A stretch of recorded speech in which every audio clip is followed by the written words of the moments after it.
Brigitte Lahaie, Sud Radio, le sexe au conseil. Alors Christophe Médicis, vous avez déjà entendu parler du slow sex, j'imagine. En fait, si vous en avez jamais entendu parler, déjà ce que je peux vous dire, c'est le contraire de la performance.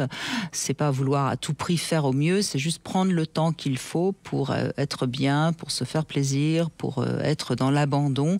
Alors, si vous préférez dans le lâcher-prise, mais j'en ai un peu marre de ce terme qu'on utilise un peu à toutes les sauces.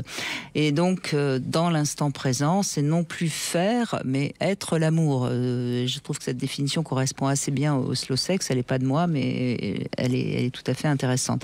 Alors, quelques recommandations, si ça vous inspire. D'abord, il faut explorer ses sensations sans but particulier, donc en étant réellement dans son corps, à l'écoute de ce que le corps transmet. Et parfois, nos sensations sont pas forcément là, sont pas forcément agréables.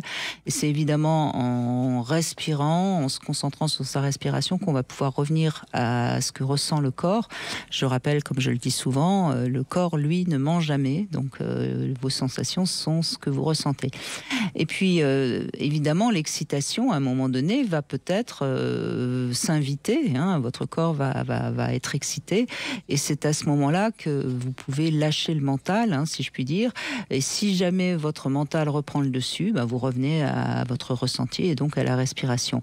En fait, le slow sex, le conseil que je donne, c'est qu'il faut laisser faire, il faut rien attendre, il faut rien attendre en particulier. C'est pas forcément d'ailleurs nécessaire d'aller jusqu'à l'orgasme ou même jusqu'à la pénétration. Il faut juste oser se focaliser sur ce qu'on ressent et c'est pas grave s'il y a des ratés, s'il y a une panne d'érection.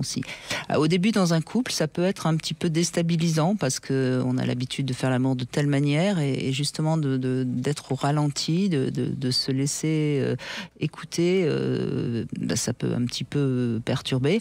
Bon, si vous êtes bien avec votre partenaire, normalement ça peut marcher. Alors jouer des sens, peut-être qu'un rituel ça peut vous aider, par exemple une lumière tamisée, et puis déconnectez-vous de vos habitudes antérieures et détendez-vous et laissez-vous aller.